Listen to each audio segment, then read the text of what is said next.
Does your prayer number go down?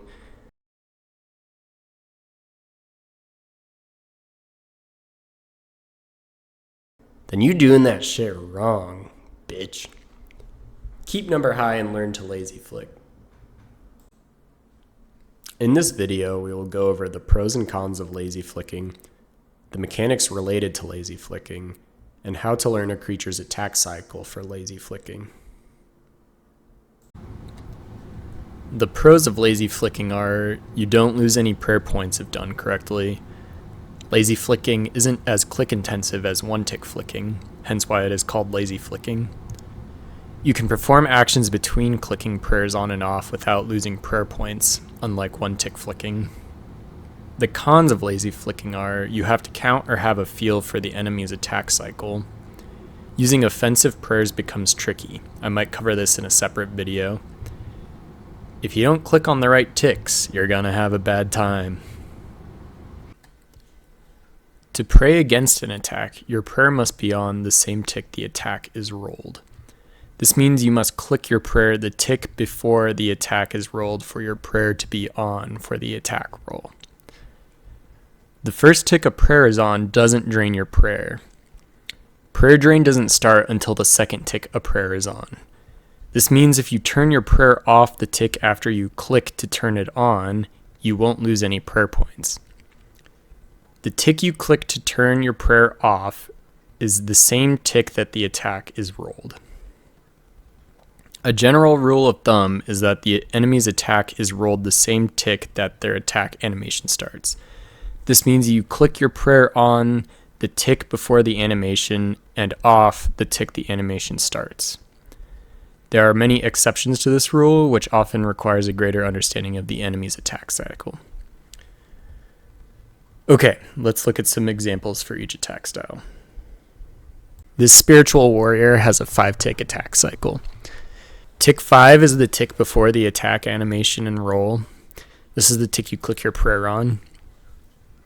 Tick 1 is where you see the attack animation, the attack is rolled, and the hit splat.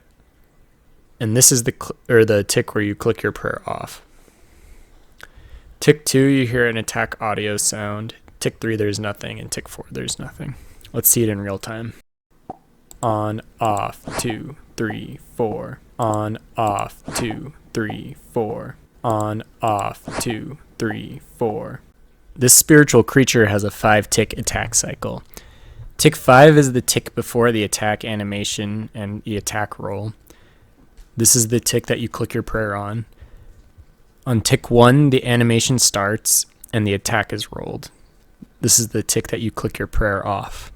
Tick 2, you hear the attack audio. On tick 3, you see the hit splat. And then on tick 4, there's nothing. Let's see it in real time. On, off, 2, 3, 4. On, off, 2, 3, 4. On, off, 2, 3, 4. This spiritual mage has a 5-tick attack cycle. Tick 5 is the tick before the attack animation and roll. This is the tick that you click your prayer on. Tick 1 is where the animation starts and the attack audio starts. It is also the tick where the attack is rolled. This is the tick where you click your prayer off. On tick 2, you hear the attack audio continue. On tick 3, you see the hit splat. And then on tick 4, there's nothing.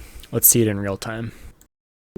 On, off, 2, 3, 4. On, off, 2, 3, 4. On, off, 2, 3, 4.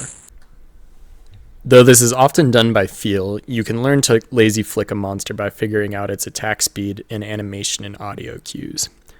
I usually like to assign an obvious animation or audio indicator to tick 1 in my counting. Then you need to figure out when the attack is rolled. I often do this by trial and error. I flick my prayers on different ticks until I don't take damage. For example, if you are flicking a monster with a 4-tick attack cycle, you have a 1 in 4 chance of guessing the correct ticks at worst. Attack rolls are often paired with animations, which makes this a bit easier. Or if this sounds difficult to you, you can watch my other videos where I break down monster attack cycles, tick by tick. Happy praying!